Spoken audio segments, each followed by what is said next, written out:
You're listening to Pet World Radio, and this is the Addictive Reef Keeping with Tyler Johnson. Stay tuned for live chats, expert guests, tips and tricks, product reviews, and many more topics.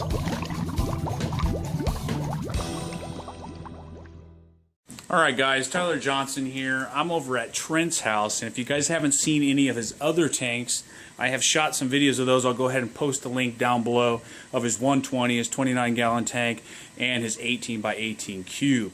Now, what you guys are looking at right now is the 300-gallon deep dimension from Marineland. The stand is from Marineland as well. He's also running the IT 2040s from Ocean Revive, so check those lights out. He's been running these on his 29-gallon cube, and I've been seeing these guys online. Beautiful lights. As you guys can see over there in the left corner, he's got his Apex controller, which he controls from his iPad, which is really cool. I asked him to turn the lights back on. He just did it from the kitchen on there, so I'll go ahead and zoom in on that later. As for his skimmer, as you guys can see, that guy is a beast. It is a Super Reef Octopus 5000. The thing is virtually silent. I guess that cup fills up in just a week, so perfect skimmer for this. It's rated for 500 gallons. Another good plus that you guys can see on this tank is the two Vortec MP60s. He's got two of those on each side of the tank, and then down on the bottom it looks like he's got one MP40. So if you guys are wondering what kind of corals are in this tank, I will be posting a list down below. Most of these corals were the corals that you saw in the video where we showed his tank 5 months of progression in the 29-gallon cube. So the guy definitely knows how to grow coral.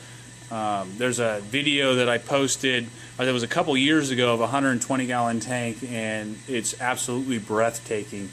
This tank is sapphire glass, so it really just makes the tank shimmer. This tank has 3 Dursos that are 1 inch on each side, so as you guys can see, there's an overflow chamber here, and there's an overflow chamber here. Surprisingly, this tank isn't very loud at all, so that was one of my concerns when I was going to come over here and look at it. Let's go ahead and take a look up at the canopy. So as for lighting, he's got the IT 2040 LEDs. He has 3 of those. I believe he's running 40% whites and 60% on his blues. I believe his blues are only running for about 5 hours. And then he also runs the full spectrum, the white lights, for only 5 hours as well. As you guys can see, there's 2 dual 54-watt T5 high compacts that are in here. He's got 2 in the front, 2 in the back. All 4 bulbs are from ATI. 2 blue pluses and 2 Fiji purples. He runs those as well for 5 hours. So as you can see, he's got his IT sitting up here nice and safe from salt creep.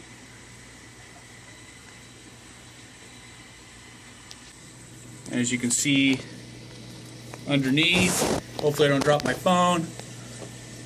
1 light there, another light right there, and the other light right there. So if you guys remember seeing that video where I showed the progression of his SPS in that 29-gallon Biocube, he also had an 18 by 18 cube tank that he had this archway of Zoas growing in there.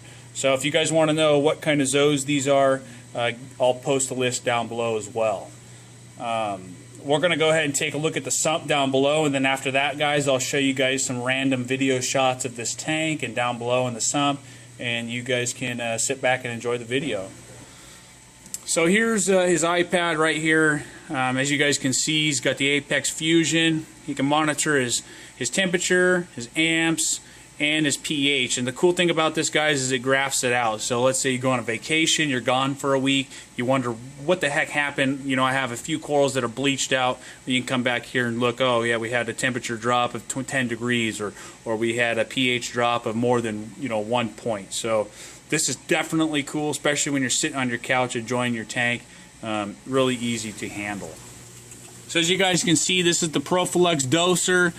These things are insane. They really take the math out of the equation when you're trying to figure out how many milliliters to dose throughout the day. So I'm excited to see this. I'm excited to see, hear his thoughts on it down the road. Other than that, there's the one of the EcoSmart drivers for the MP60 over there. He's got the power bar for the Neptune Apex Fusion. Over here is his return pump, which is a Eheim Compact 5000, so the turnover rate's about 1,200 gallons an hour. Here's one of those Aqua reactors. You know, he's not running it right now, but these are great to have on your system. And, you know, in case you got any problems, you can basically turn it on, run carbon, run GFO, whatever you need to. But right now his tank is fine. He doesn't need it, so that's definitely a good insurance policy to have on his tank. So here's the first stage of the refugium.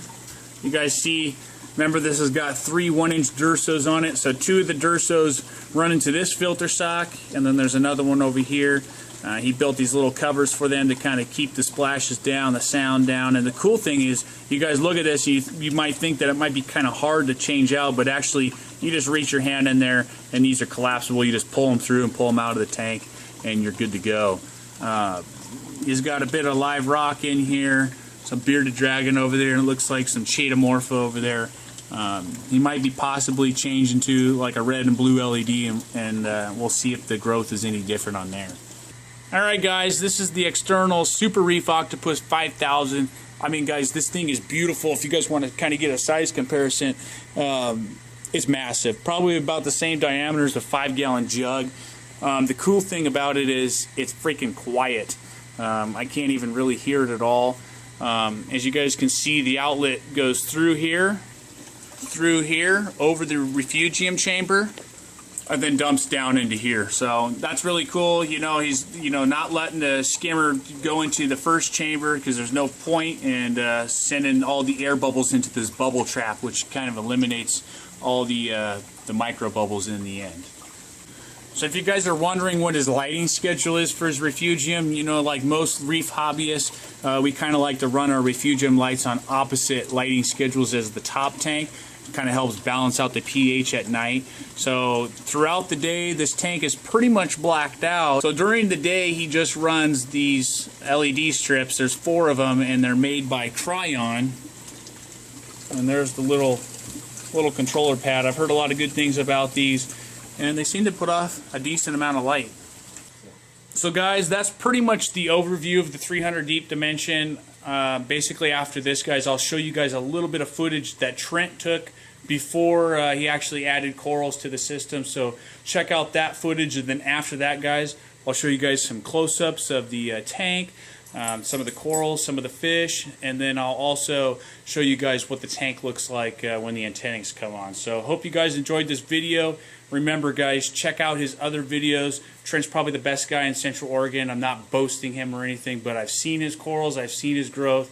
It's hands down amazing. So like the video, post a comment down below if you guys have any suggestions or any questions, and I'll ask Trent for you guys. Take care guys.